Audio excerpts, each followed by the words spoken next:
Good morning, NFL fans, specifically Bills fans. Week 1 of the NFL season starts today. Um, After a rough, shaky, and roller coaster ride of a preseason, we have finally entered the regular season, and I'm not sure how I'm feeling yet still. Obviously, I'm pumped for the game, but I'm still a little shaky about how the season's going to go. But we're going to get right into that today. Brandon, as always, here with us. Um, so we're going to talk first thing first. Not probably, I think it's almost definite, the most important position on your team, quarterback. We're going to talk about E.J. Manuel. Brandon, let's start it off there. Well, I mean, this is, what we talked about in the draft. It's a big year for him, and they obviously used that first pick to help him out, and they got Chris Williams, but you still got to give him the time. 10 games is fairly slow. There's some games last year that I liked. You talk about the first two, New England, pretty good touchdown passes to Woods and Johnson. Had that couple turnovers. I think Carolina, again, the turnovers, but let that comeback drive. Baltimore, the defense, really, bailed them out, but still was good enough to win, I thought. And in the Cleveland game, they were in control. And then, you had that long run. They were about to score. I think they scored anyways, but still. The presence of him there, I thought that was going to be a turning point of him really settling himself into the league, and then that happened. The best game, obviously, was the Jets game. Just working with Goodwin and Graham, those small receivers, and really being able to play well. That was his best game of the year. Jacksonville was okay. Tampa Bay and Pittsburgh was awful, and that's where you're going to get.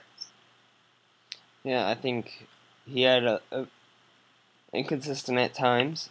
I mean, what I expected. And it sucks that injury did happen, because it was during that point where in the game you could start to see that he was in control. He just was on a roll that game. He was every drive. It seems like we were just moving the chains. We were scoring. We were driving it down, and then that happened. And I'm sure that definitely had something to do with the outcomes of when he came and returned. The Pittsburgh game. I mean, I remember just watching the first quarter. I don't even remember the last part of the game. I don't even know if I watched it. Tampa Bay game was the same way. I'm not sure. Definitely had something to do with it. I'm hoping that he regained his confidence. He's back to where he was, but obviously in the preseason, the whole team was shaky. Hopefully they can clean that up. I think can he be good? Yeah, we've seen it last year. He can be a good quarterback. He just needs to clean up the mistakes. He needs to clean up the areas where he can't have a bad drive and follow it up with another bad drive. I mean, that can't happen. If you want to be good, obviously that cannot happen. So he needs to clean that up.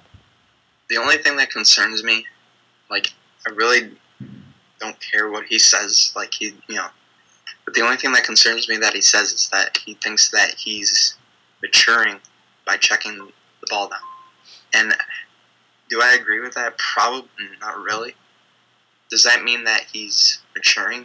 I don't think so. Yeah, I don't. I've seen Trent Edwards do that. I think it's almost like it's just the safe haven for the quarterback that might not be confident in himself. I don't know. Maybe that's his way of trying to make himself more confident, because that's what Trent Edwards did, and you could tell after his injury, he lost. He would be checking it down every other play. So I don't know if that's like his safe way of trying to become a more consistent quarterback. I'm not sure. I hope he doesn't get into the rhythm of always doing it. Obviously, once in a while. I mean, if you're in that situation, obviously, do that. I mean, you have Fred Jackson's ability; they can make something happen, but it can't be a pattern he makes EJ Manuel has a way better arm. Oh yeah. Than Trent Edwards, and he has way better weapons than Trent Edwards. Mm-hmm. Who did Trent Edwards have? An aging T.O., Lee Evans. I mean, Robert Royal. I mean, that's really it. he has to take advantage of that. And Trent Edwards didn't even have, he had Marshawn, but he doesn't. Marshawn is not as dynamic as CJ. He's a better runner, but not as dynamic. I guess we're done for AJ, but the offense as a whole. Yeah. I really like this offense. Yeah, I think the offensive line is better. There's no Doug Legursky, so that's great. I think Chris Williams is a huge upgrade than him. No offense to Doug Legursky, but what do you think about this offense? I think as a whole, and I'm going to be saying pretty similar things about the defense too, maybe. As a whole, I really like it. I mean, the weapons that they have, and everyone will always say it, and it's true. It all comes down to how EJ performs. He has the weapons. He has the talent around him. He needs to make it successful, and that's his job now. Spiller, Fred Jackson, Watkins, Williams, Woods. I mean, all Chandler. These guys will help him out, and he needs to get the ball there. And I keep basing it off of preseason because that's what I've seen this year. I'm going off of what I've seen so far for this season. And obviously, if he's going to play like the preseason, we're in for a bad season. I don't see him playing that bad, though. I think he will have it cleaned up today. We might see some flashes of some mistakes here and there, but that's what you're going to get. I mean, I'm not trying to say that he's got to be perfect or whatever. Offense as a whole, it's going to rely on him, and I think he, like we said about him, checking it down. He's got to take chances today. If Watkins doesn't get a deep ball catch, we're going to be hearing it from hundreds of Bills fans on the radio after the game how it was a waste to get Watkins. So I want to see a lot of chances today going deep with Watkins. I want to see a lot of deep balls, just in regards to just Chandler or Williams. Just by deep I mean more than 10 yards. I don't want to see just safe check down, screen passes. Obviously short passes will work, but I want to see them taking chances and taking risks. Well, I think you obviously know, and we obviously know, that this is not a first passing offense. This is a rushing. They're going to run it down their throats until they stop it, because that's what they want. That's how they're built. I still think he's going to get 21 to 25 attempts. I think 25 is a little too high, but 25. Well, it depends what situation they're in near the end. What's that? It will all depend on what, the situation they're in. I mean, if they're down, I bet they got to eliminate that run game for sure. Yes, but exactly. But I'm talking about as the game starts, what their game planning is. Yes, of course. Saw it a lot, especially the Baltimore game. They just ran it down the throats because they couldn't stop it. And again, they were good enough to win, but I don't think that's good enough for a whole 16 games if their mindset is the postseason. Yeah. I mean, if your plan is to run, you can have good running games, and that will open up a lot of things. However, if your run game isn't doing anything, you have to switch that game plan quick. And obviously, you can get that running game back by passing it, but that's when they have to say we have to become a good passing team. You can't rely on the run game. So I'm just scared that they might rely on it too much. And for Sammy Watkins, yes, I know he can go downfield. I know he can stretch it. That's fine. But the little screen passes and even stuff like Seattle used with Percy Harvin on Thursday night. Yeah. That's what he's most effective with. Yes, I know they want to get him downfield, but just as soon as the ball's there, give him the ball. Throw it right to him. That should be actually one of the top game plans. Get him the ball as quick as possible so he can get into the field. He can get into a rhythm. Because if we have him after the first quarter without a catch, maybe one target, we might be looking at a game where he's not into it at all. So I feel like, and people have been criticizing Hackett on his play calling, and I think they definitely need to do something to switch it up, to throw defenses off guard. If they come in with just straight run offense and then third down, they're in a passing situation, they just do you know, play incomplete, and the first drive is 3-and-out, we might be looking at a long game. They need to start the game right off the bat, throw them off guard, and that'll set the pace for the rest of the game to keep that defense uneasy. Yeah, I'm a huge fan of Hackett, but that's the only thing that I had a problem with was the run pass. Leaving the passing game out to dry on third down. When you need to pick up a first down, but look what he had to deal with. EJ in and out, CJ with his hobbled knee, and all these injuries that he had to deal with. Jeff Toole, Van Lewis, he did a very good job. So I think the second year you got to give him the benefit of the doubt. And of course, when all things go wrong with the offense, it's the offensive coordinator. But I want to get to Ethan's 4 things to watch, keys to Bill's success against Chicago. It's up at the website. And number 2, the Bills can't expect to win off of strictly running the ball and short passes. I wouldn't mind seeing fades or flies, which I like that wording, by the way. It's either Sammy Watkins or Marquise Goodwin. And, like I said, I agree with that, but it's the short passes that is going to make this offense very effective. Yeah, I don't want EJ. I don't want him. Coming out. I don't want him thinking. Every play going to Sammy Watkins. We need to. And I love even the looks of the teams that do this. The short passes. It's you got to get into the rhythm of the short passes, and then that can easily set up the deep plays. And you need to set that up. You can't just get ready and go deep every play. You need to set that up, and I think the short passes, and EJ is better at short passes. Obviously, he has the problem with when we see it in preseason. And I saw it a couple times last year. It seems like sometimes with the short passes he throws it almost into trouble, and I just want him to make the smart decisions. I don't want him throwing it where a receiver can put himself in a bad situation. But he needs to be smart with the short passes, because if you can't get those, then you can't do anything. Yeah, Marquise Goodwin. Can he stay healthy is a huge question, because he is dynamic. He had three touchdowns that he flew by cornerbacks. The Jets, Cincinnati, and Kansas City. He just blew right past them. So he's so explosive. And number 3. He has 4, but 2 and 3 have to deal with the offense. Bills gave up a hefty price for Sammy Watkins in this year's draft, so they shouldn't be afraid to use him as much as possible. He can be an explosive weapon in the red zone, and especially after the catch. I agree with everything he says, but the one thing that he's very specific about is the red zone.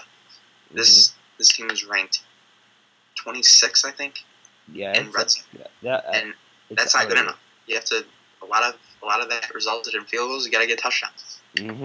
And we,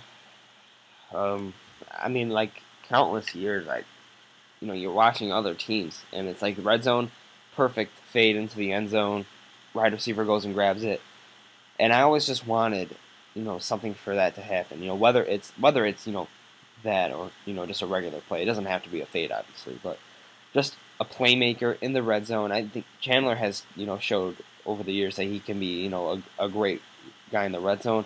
We need another one, and I think that Watkins and Williams can be 2 guys that can be great for that.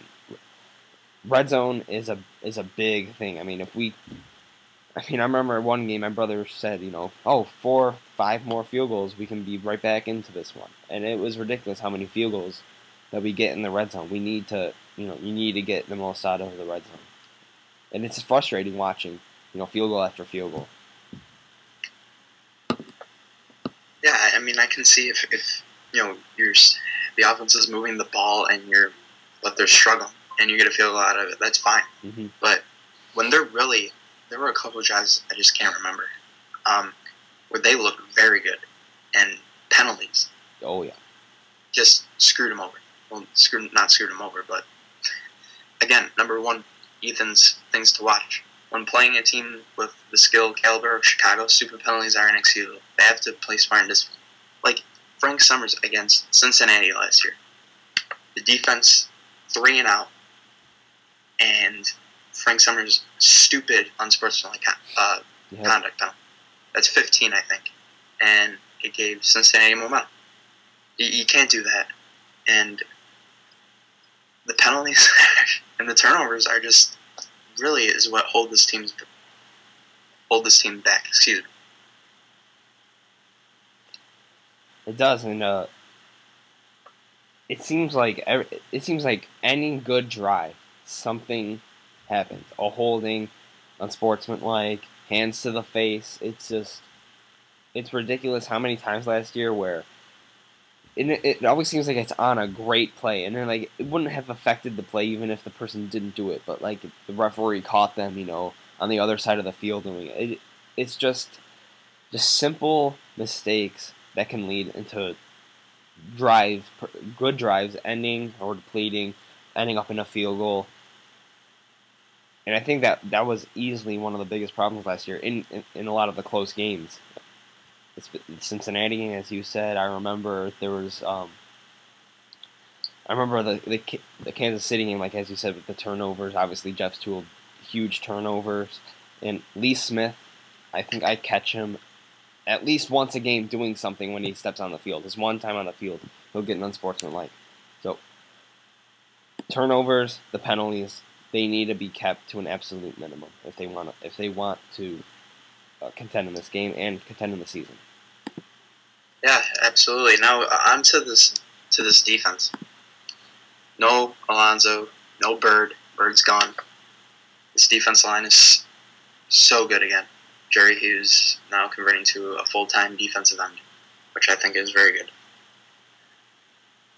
Corners, hopefully Gilmore is 100% back. Duke Williams back there with Aaron Williams and Denoris Searcy. Besides the defensive line, give me one thing that you're confident about in this defense. Besides the defensive line,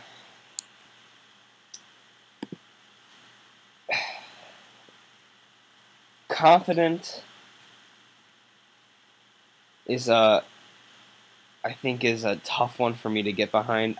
I'm not scared or, like I remember past years I'd be like, oh God, our cornerbacks are just bad, our linebackers are just.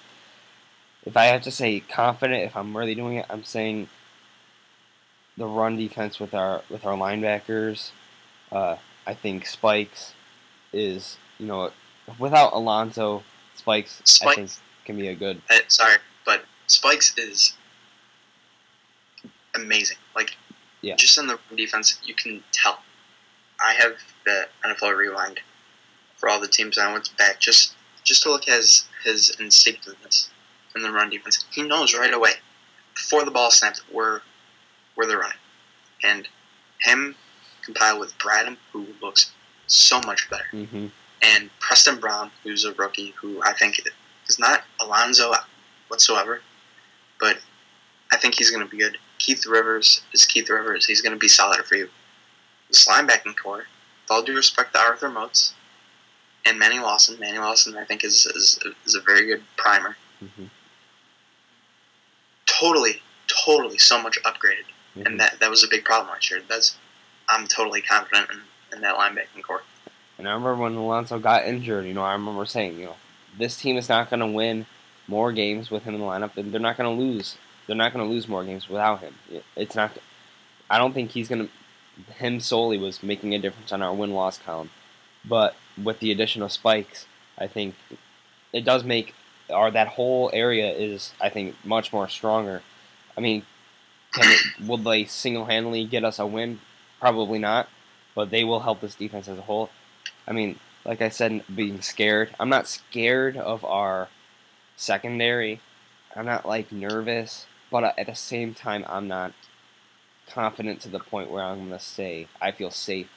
I think Gilmore at times still, puts me in a spot where I say, what are you doing? Leotis McKelvin, I like him. I think he made tremendous progress.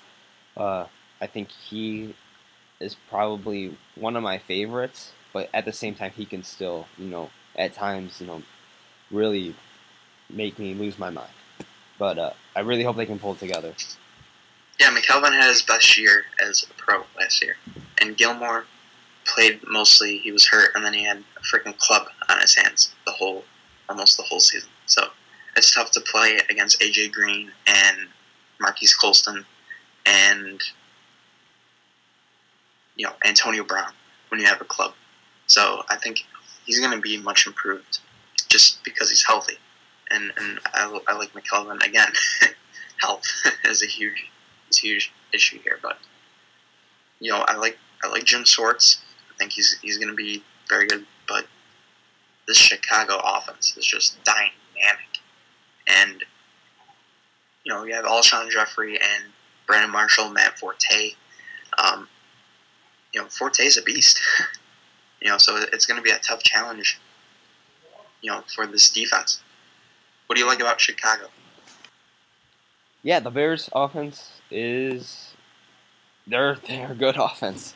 Some would argue they're a great offense, and to stop. I mean, like I said, same thing goes with the offense. You need to make them feel indifferent, uneasy to start with, and they have weapons. They have a good quarterback in Cutler. People give him flack sometimes, but he is a very good quarterback. You have to, as much as offense as you need to start making their defense question, you need to make their offense question your next move. So, run defense, I'm not really concerned about. I think we have a very good run defense. Of course, we've seen last year, running backs can at random times just break loose. So, Forte has definitely the skill set and the power to do so. So I think we can hold the run offense. I think it comes to our secondary, our pass defense, and there'll still be people that if the defensive line doesn't get to Cutler in 5 seconds, they're terrible. But I just want them. I want them early on to get good pressure. A sack in the first drive would be great. To make Cutler feel very scared back there. Dropping back. I don't want him feeling safe at any point. So even just a sack early on can do that, and then just getting pressure out here and then. Obviously I would like sacks upon sacks, but we have to be realistic.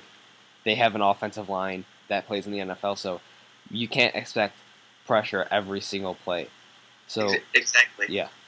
And hold on, that it ties in right to what Ethan's fourth and final point was. Our top-ranked defense needs to play lights out all day. They can't afford to give up deep plays or let Forte run all over them. I expect the defense to step up and make big plays on Sunday. Well, first, the lights out all day is not going to happen. That never does. Even Seattle. So, the thing is, they're going to get tired. Yeah. They're going full speed.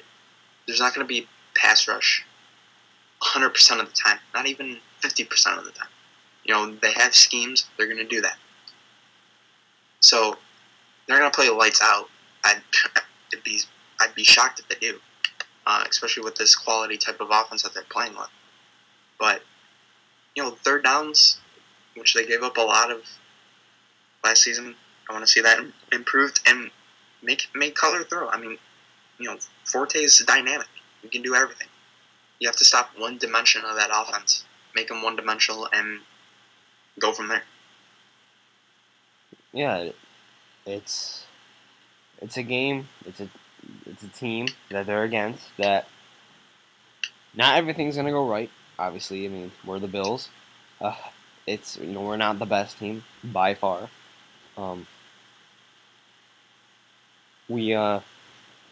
It's just one of those games where you have to hold, and a big play might happen here and there, but you need to come back and really keep them down. If that run game goes off, if Forte escapes for a long game, that's when it can start going downhill. So contain and hope that big plays and momentum doesn't carry on for the Bears. Yeah, well, this team has an effective pass rush. I mean, it's just a whole nother dynamic to this defense. And now I expect this running game the run defense to be very upgraded, and it should. Bills fantasy. Give me one or two players that if you had a fantasy team, you should start on the Bills. I think one of the two obvious choices would be Spiller and Watkins. I'm not so sure if I'd go with Watkins this week one. I mean, I sure to God hope he has a great game, but I'm not sure if he's gonna. I don't know. I would say them two would be definitely one of the most two all season, but if I'm gonna go top two with points, it's gonna be.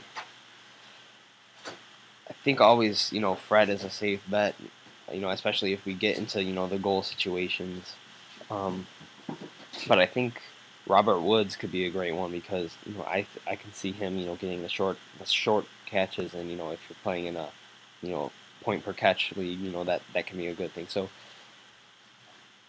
in this game, it's going to be hard to say. Obviously, it's week one. You don't know what's going to happen. I'd say my top two Bills would be Robert Woods and C.J. Spiller. I'm going to go with them too. For me, weirdly, it's Spiller and Jackson. They both can catch out of the backfield. Fred had 9 touchdowns last season, all in the red zone. Spiller can break it loose with one play, which obviously gives you points. If I don't know if you're going to start them both, but it depends what league you're in, how many teams, how many starting slots you have. Them two are definitely primed. And take a look at Chicago's run defense, dead last season. I know it's a different year, but they cleared it up, especially in front. I think the run defense they're still going to have some problems with, but it'll bode good for CJ and Fred. And with the fantasy, it's hard to go wide receivers too because it's hard to say where EJ is at. It all depends for them on that. For the running backs, it's a little bit easier to say because for the past couple of years, you know what you're going to get with Spiller. You basically know what you're going to get with Fred. So it's hard to say for the rest of the offense. So best bet is I forgot about even defense and fantasy. So yes, Bills defense has got to be one of the top ones to use. If you have them, I wouldn't say that. Past years, I would say, that's a negative to have a Bills defense starting, but this year should be a very good start to have. But I'd go Spiller. For offense, if I'm going strictly offense, I'm going Spiller and Woods, but I don't know if I would even. If you have Woods on your fantasy team and starting him, then you're probably not going to have a good fantasy team. That's my opinion. Yeah. Even if you do have Woods, you don't know what kind of type of number league it is. If it's a 16-team league, 14-team league, that's deep. So yeah. I think having Robert Woods is pretty good in that type of number of teams in that league. All right. You don't have anything else? I guess we can wrap this thing up. I'm trying to think, but I think we covered the basis of it. No, I think we all covered it. I think it's all good. Anything else from you? No, just good to have some football back and see where this team can go. Yeah, I've been dealing with losing seasons my whole life, so I can get used to another one. But at the same time, it's gonna be nice to see something new for once and to get my hopes up again, which I hope they can successfully do. Crossing my fingers for this year. There's still something inside me, even after the preseason, that says, we can be a contender, we can make the playoffs. So let's see if they can clean it up and start looking like a football team. Yeah, and this team has a lot of talent, but talent doesn't win by itself. You have to go out there and execute. This team can win every home game. They have the chance to. We've seen it. But again, it comes down to execution and see if they can do that this year. So week one will be underway. And week one is always probably my favorite week. You see the basis of the team that you're gonna have, and it's always just fun to get watching football on Sunday afternoons again. And I'm pumped for today, and hopefully everyone else is too. And Unfortunately, there's going to be those downers people if they come out with a loss, are saying the season's over. But at the end of the day, it's football. It's a sport, and it's for our entertainment. And even with the losing seasons, I've been entertained. So I'm just getting ready for 1 o'clock to roll around and to watch some football again. But until next week, this has been Bill Stock, Dylan, Brandon, and we are going to be signing out. And let's go Bills!